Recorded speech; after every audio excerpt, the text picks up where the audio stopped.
Hello, happy Monday, and welcome to the Monday Morning Pep Talk. In this week's installment, we're going to dig into I have to.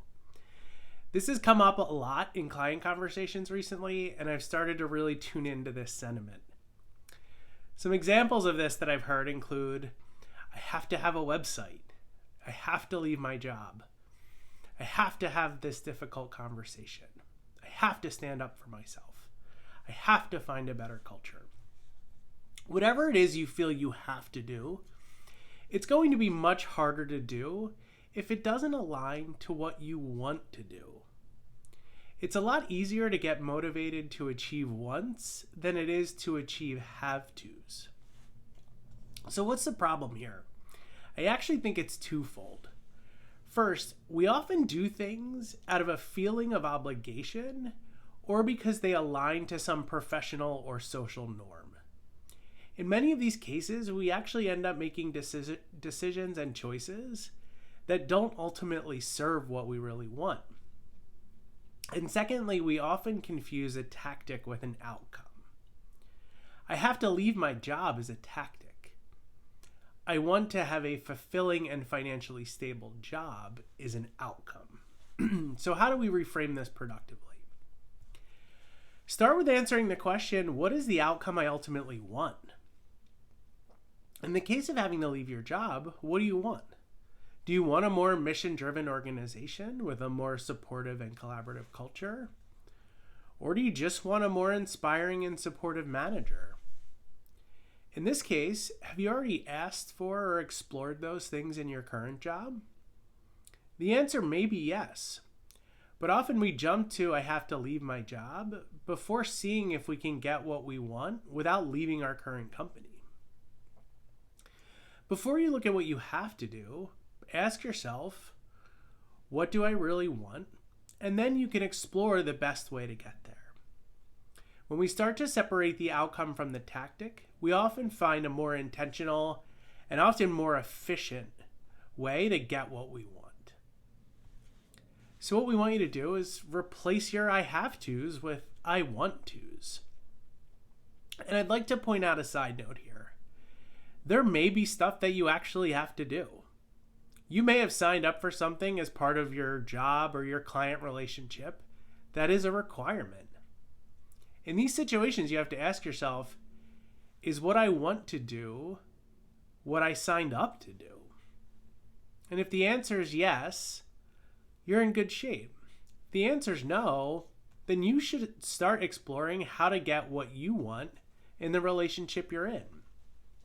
This can look like asking for your role to change, partnering with a coworker that prefers the work that you don't like doing, or delegating or asking for support. Now, I will say, if this lack of alignment between your wants and your commitments is prevalent throughout your life, then it's time to start cleaning house. Identify new commitments that align with your wants and start to gracefully exit the commitments that are not serving what you really want. For this week's story, I'm going to provide two quick examples based on shapes that are showing up a lot recently. One for those of you who are searching for a job, and one for those of you who are running your own business or thinking about running a business. For those of you looking for a job, I often hear, I have to just keep searching the job boards and applying to jobs online. And that's just not true. If you want to find a new job, but don't want to search job boards and apply to jobs online, I promise you with 100% certainty and plenty of proof, you don't have to search job boards and apply to jobs online. If you're feeling this way, I encourage you to explore the question, how would I love to find my next job? The answer to that question will give you clues on a process that will actually not only help you get what you want, but do it in a way that serves you. For those of you running a business or thinking about starting a business, I often hear, I have to create a website. And this is one that I've falsely believed myself multiple times before. And this also is just not true. If you don't want to create a website, you absolutely don't have to. You can build a successful business without a website. You can connect with people directly who you want to work with. You can ask your network for referrals.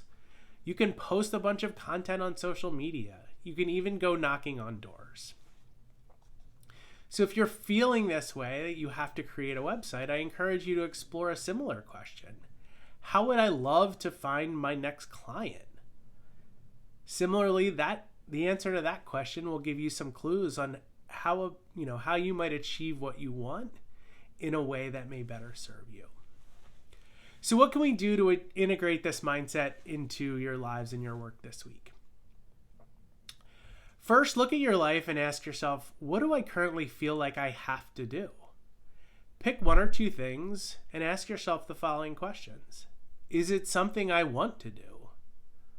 And if so, what is the outcome I'm looking to achieve? And finally, how can I achieve it by finding tactics that I actually want to do? And if it's not something you want to do, ask yourself, is there a boundary that I can set or a commitment that I can actually withdraw from to reduce the impact of the have to on my life? Finally, in this week's extra credit, ask yourself, what intention can I set or how can I be clear on my wants to prevent have tos in the future? Please give these tactics a try, but only if you want to, and let us know how it goes and if we can help. Thank you as always for your time and attention. We love you, we believe in you, and we're here for you. We hope you have a great week, and we'll see you again next time. Take care.